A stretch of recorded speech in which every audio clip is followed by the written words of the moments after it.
There's a lot of advice out there for people in charge of internal communications about this method and that method and try this or this is the new way or the new secret sauce. But the truth of the matter is that there is no one way to do things. Partly this is because your communications are varied. Partly it's because all sorts of different organizations are different from one another. And your audience is varied as well. It's made up of individual people. And so there is talk these days of multi-channel comm strategies, or sometimes what's called a tiered approach to communications of all types. Today we're going to talk about that in regards to internal communications with Jennifer Razzano. She is the Director of Internal Communications for 8451. Thanks for coming back on the podcast, Jenny. Yeah, thanks, Derek. It's good to be here. Indeed, good to have you. And thank you, everybody out there, for listening to this episode of Digital Signage Done Right. I remind you that you can subscribe and like and share and all that jazz. And you can follow along with a transcript on the Vizix website. Whether you're using digital signage or not, our podcast gives you practical tips for communications and content to better engage your audience. I'm Derek DeWitt. Welcome to Digital Signage Done Right. So, multi-comms strategy, tiered approaches with all sorts of nice buzzwords like straight pull-through and layering on and whatnot. Let's talk about this idea, which I think is the right answer. I mean, this only makes sense to me. There can't be just one catch-all, fits-all situations strategy towards communications. Doesn't make any sense. Right. Having a multi-channel approach and purpose for each of your channels, and then communicating that to your employees is so important, so they know what to expect in each channel, where to go for each, and how to engage with them.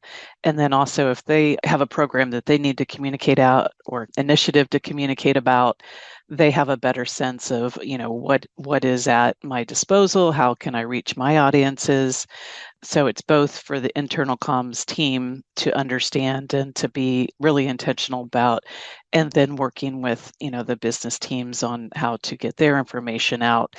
It starts with, like I said, just having a clear purpose of what each channel is for.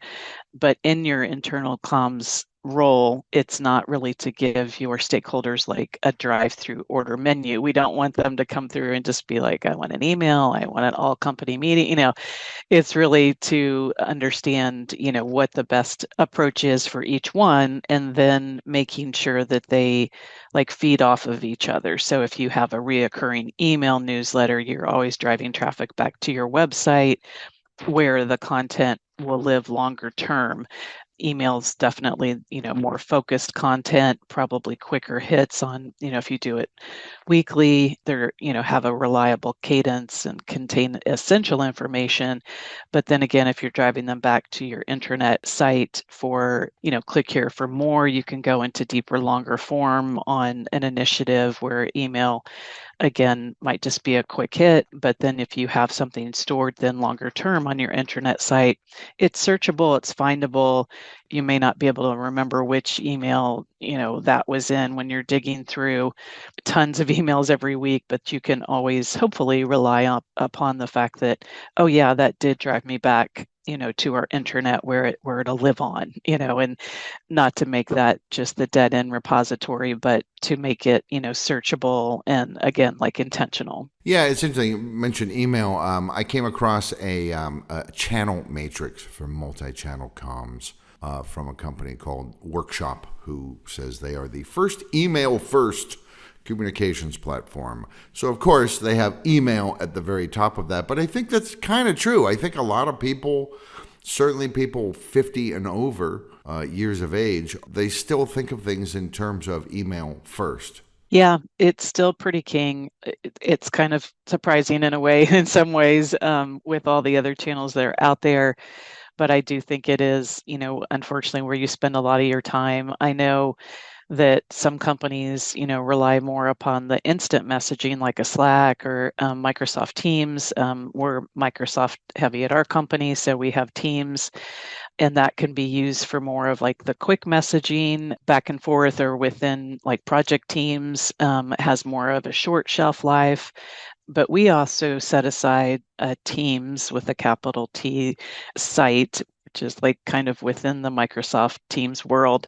And we'll do what we call like engagement posts out there. So we're using that to have more two-way communication. And that's another big goal of having a multi-channel approach, is making sure you have two-way channels too, a way for your audience to comment back or ask questions, and sometimes, well, all times, usually with email, it's kind of a one-way. You're sending it, it's landing in a box, you'll have a contact us and they can email you back. But, if you're opening up another channel where it is two-way, other people peer to peer can see, oh, they're asking about that. I had that same question, but I was afraid to ask, or I didn't feel like putting it out there. Like if one person has the question and brings it up, it's a good indicator that probably 10 others have the same one. So working in a two-way channel in your communication strategy is really important too. And we'll use that for what we call like engagement posts too. So it's not just like company news or project updates. We'll do a monthly post on like, what was your favorite summer read, and we'll have like people just weigh in like, oh my God, that was like our most popular one. And it just allows for a little bit more like levity and also, engagement, and people kind of like, hey, I have an extra copy of this I just finished, you want to borrow it, and just kind of builds a little more community within that channel too. But again, we also use that for company information, but we found the engagement posts have really allowed for a nice two-way. It also kind of allows for like democratization of communication in other subsets of those team sites. Like we have one dedicated to what we call care. It's kind of a branded thing that goes in. Anyways, it's a long story, but people can put things out there where they're fundraising for their kids' bands trying to get to the Rose Bowl parade, and they can put that out there. If someone's sick and they want to, say, here, send flowers. And so that's another way to like democratize. And then we have one that's strictly called like water cooler, and that got spun up during COVID, and it was exactly what it sounds like. Hey, we're not in the office able just to shoot the, what, next to next to a coffee pot. Like, so we're all, virtual. We're not feeling connected. So we created this water cooler site, and it's just as it sounds. It's just goofy stuff or recommendations, or did you see this new restaurant pop up, our Chicago office, real big foodies. Why did Daenerys freak out and have the dragon burn King's Landing? Honestly, are we all genetically pre-programmed? Let's discuss, yeah.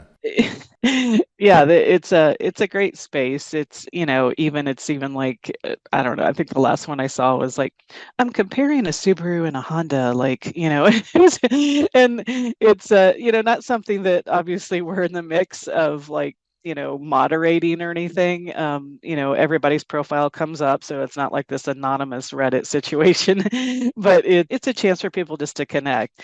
So that's part of our strategy too, and communicating what each one of those things is for is where it's just crucial, because you're not necessarily out to just saturate all of them. You're trying to use them all strategically to push and pull in different places. I know that these sort of engagement posts, like you said, they're not specifically about company news. They're about other things. It's an attempt to create a sense of belonging and community, and especially as we all work more, sometimes remotely. But even if not, you may have a company that's on 5 or 6 different floors. I don't see all the people on a floor that's not my floor. I don't even see the people that are on my floors most of the time. I'm at my little desk doing my thing. So it is a way to kind of connect to people. I wonder if there must still be some companies out there where the boss is like, I don't care about any of this. If it isn't specifically about making me money, I don't care. And what do you do if you're an internal comms communications professional, you're in charge of it, and you've been told, hey, we got to make this, like, it's got to be amazing. And you know that this is the way forward. We have to do this. I know you think it's frivolous. I know you think it's fluffy. I know you think it's about feelings or whatever. And yet hard studies show this is a good idea. How do you get the boss on board? Yeah, in a case like that, I think you really try to point out that it's about the culture. It's about improving culture or strengthening culture, or whatever the bigger purpose of those things are. There are studies that show that that does end up hitting bottom line. If you have a stronger connection among people, there's, I don't know, an old Gallup poll of something like, I have a friend at work. I think it used to be a best friend. Now it's like just a friend. So it's like if you connect with people, might have just a commonality with them, it goes beyond frivolous, and it starts to really create a stronger fabric of connection among people. You could also compare it to, people expect the channels that they use in their daily lives to be somewhat mirrored at work. They expect the same, level, unfortunately, sometimes because we don't have video producers on our team. But if you're doing multi-channel in your own life, which you totally are, you've got a million different places you're going for media, or updates or news, on and on. They expect the somewhat same level inside your company. So if you don't have a place like this, then there are some cases where people are going to spin up their own, and then you aren't privy necessarily to see what they're saying. And that's a worse place to be. You want to be able to see kind of what the pulse is, feel the pulse. I know on the more engagement post, that's not a hard hitting, thing, but you can kind of get a sense of, oh, this person comments every time, and that might be a person that really is a big connector.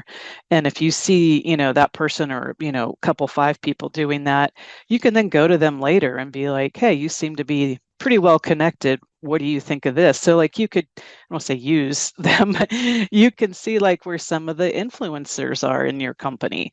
And, just through these non-business topics and connection type posts. So there's a lot of different angles to work that. And I'm not saying we do that every week, like I don't think there'd be a problem to do an engagement post every week, but we try to limit it to monthly, just to, keep it fresh and not be annoying to people, because there is a barrage of information any given week coming out.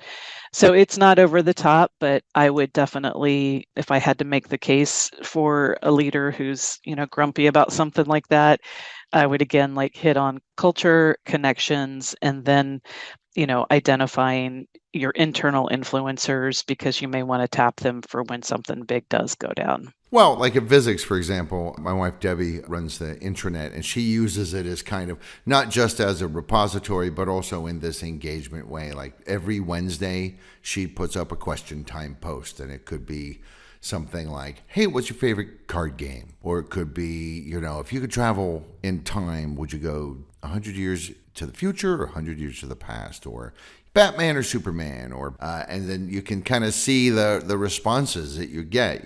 Some of them you get 3 comments, some of them you get 15 comments. You're like, oh. Sometimes you get comments and then comments on the comments, and so you see this sort of thing. I mean, people love this, and she does make sure that it's every Wednesday, so it's predictable.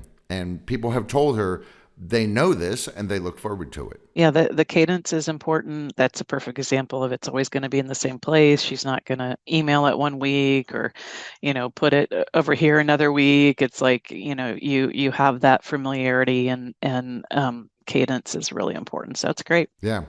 So when we're talking about multi-channel, we're talking about utilizing different tech tools, really. Email is still used. It's actually very good for certain kinds of things, maybe not so good for other kinds of things. SMS notifications, I know some companies use them. They often integrate them with their alert systems, so that, like, hey, there's a fire. Oh, I got a text. That's unusual. I do know that some universities and a few other types of organizations sometimes have tried to make SMS messages to people's phones a normal part of their communications. I believe that generally people don't dig it. I might be projecting simply because I kind of feel like, hey, that's my phone.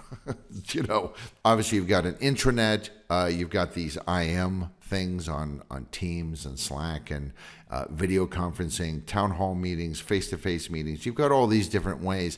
I do wonder, though, if different ones don't carry different, let me call them response expectations. And by what I mean by that is if the company, or if I send out an email, I don't expect a response in the next day even. But I have noticed when using something that uses instant messaging like Teams, and sometimes I'm away, I'm doing stuff, I'm busy, and just like with email, I'll get to it when I get to it. I don't check it constantly, but there's a weird expectation for a lot of people that I sent you a Teams message, 20 minutes later you haven't responded. So when I do check in, I have the initial message and then a bunch of, did you get this message? Why haven't you responded? Speculation about the question I asked you. That you're just like, you're like a needy girlfriend or boyfriend. Like what? Why are there these disconnects in expectation of response?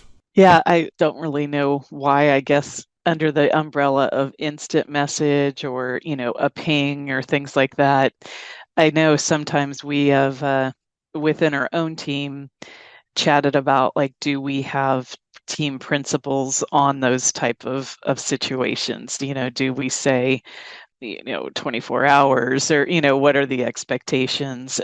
We haven't gone that far, but I think for that, it might just be a personal thing where, you could even say like, hey, I'm not always checking this, so I prefer this channel or whatever, it's interesting how those dynamics play out. And for ours within Teams, I'm sure it's similar with Slack and others, but you can see when, you're green, you're online, you're yellow, you're away, you're red, you're in a meeting, so that's a little bit helpful. But then sometimes even when you're not in meetings and you're trying to work, it can be really disruptive.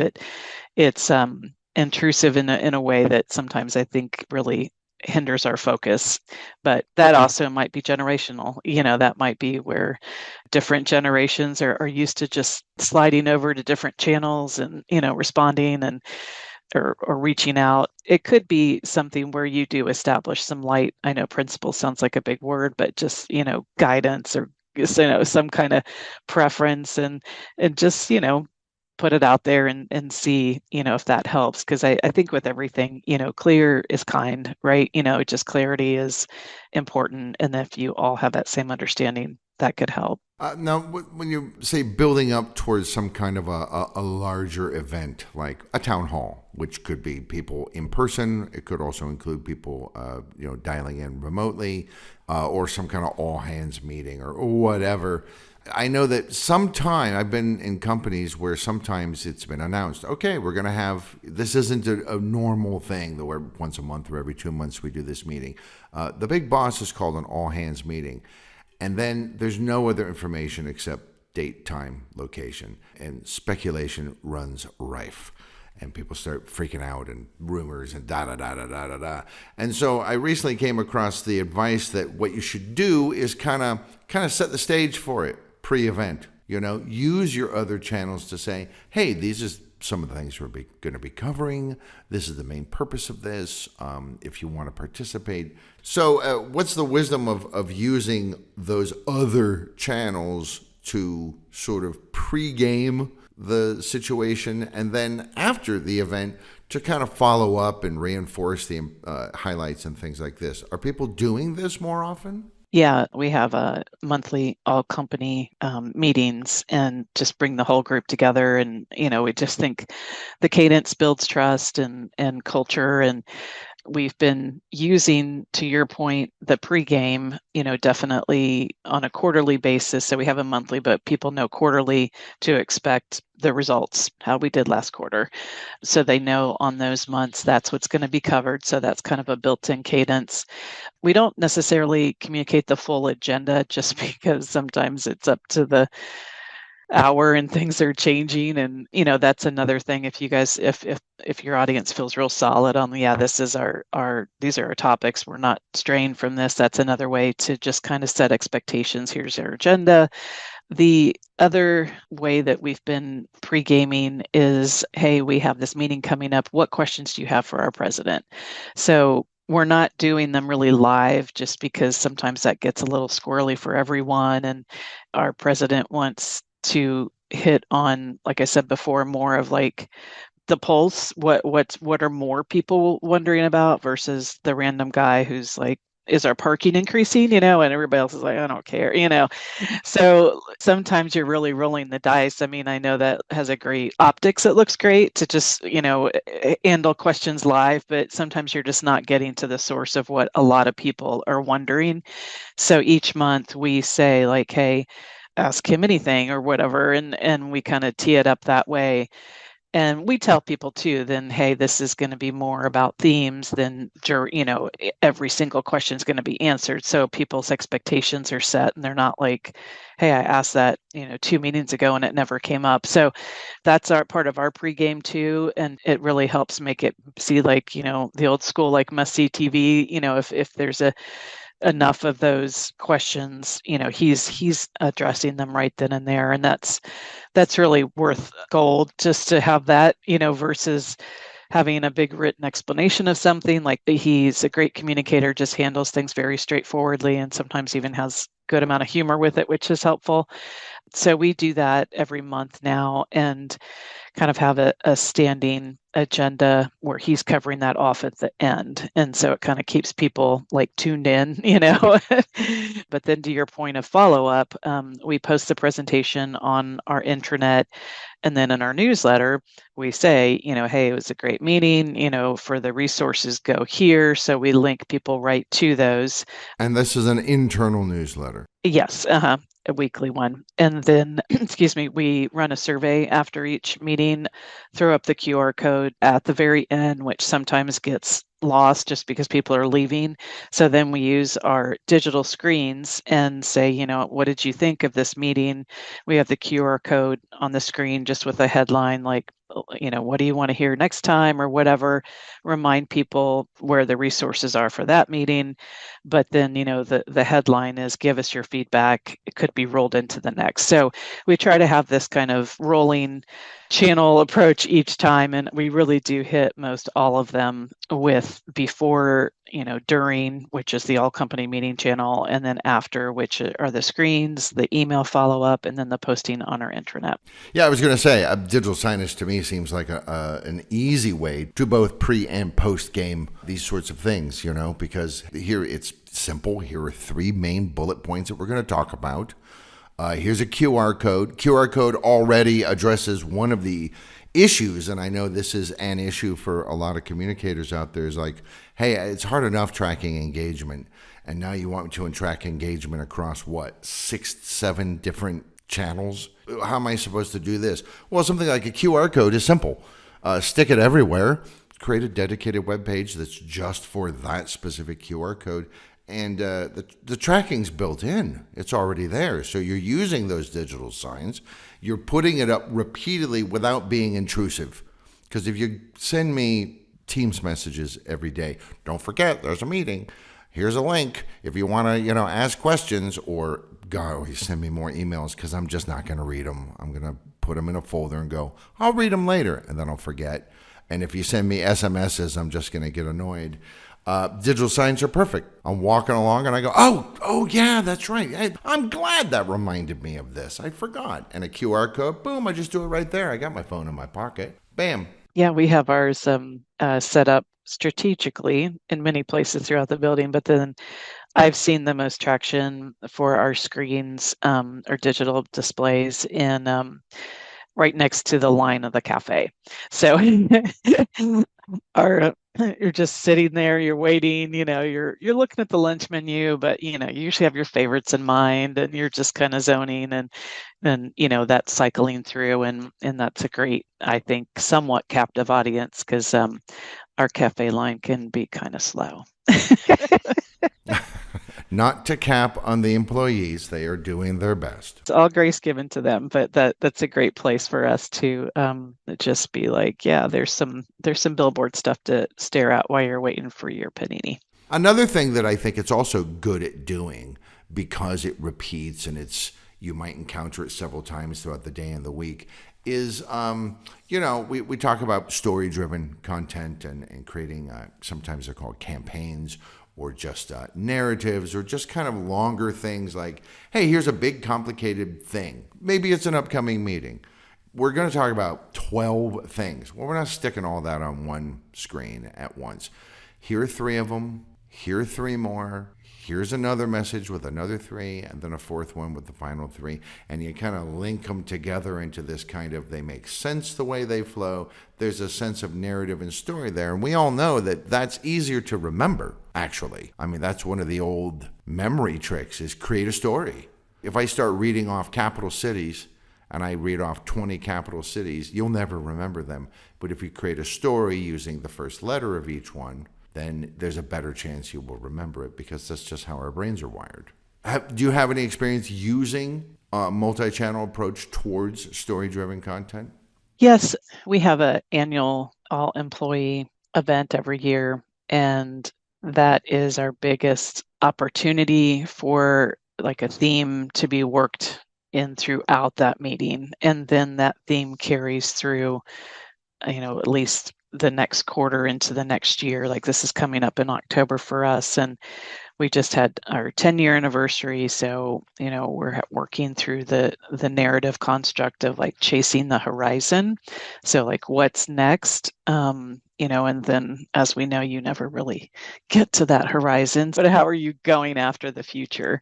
So we do have a lot of storytelling through that. It's in some cases, and at least in this one, and really, I guess with all of these bigger annual events, you do reflect on the year past or where you've come, so that's a big storytelling device, where have we come and where are we going and what are we conquering next and what are the barriers that are out there that we need to overcome, and, who's the hero of the story, it's us and helping our customers. And so we definitely use that construct for the annual meeting. I'm not trying to say it's not in top of mind for other things too, but it really allows like a big broader arc. The meeting itself is pretty involved, and there's other meetings that follow that are more team based. So then, you've got the big story and then the individual, what's this mean to our team? And then when we turn the page, because it's always usually in the fall, it's carried over into the start of the next year. It's like, hey, remember when we did this and we were talking about these barriers, and now that's why our strategy looks like this to overcome that. And so we use that device pretty often. Well, Jenny, stimulating stuff. It's super interesting to talk about this stuff with you. And so thank you for coming on the podcast. Yeah, it's my pleasure. Thanks. I've been talking with Jennifer Razzano, Director of Internal Communications for 8451, about using a multi-channel approach to internal communications. And a couple of things that she mentioned in there actually do tie into an earlier conversation she and I had back in July about the high cost of poor communications, because as she said in there, it does kind of ultimately, even if it seems fluffy, or about feelings or whatever, it does affect the bottom line, because your company is not a thing all by itself. It's made up of people, right? Yep. Preach. Preach. Yeah, right. And of course, I remind all of you listeners that there is a transcript of everything that Jennifer and I just talked about on the Visix website under resources/podcasts. And you'll find lots of helpful links there as well. For more free stuff, head to resources on Visix.com for guides, videos, and more to help with your visual communications. Please subscribe and share, and contact us for information about our digital signage solutions.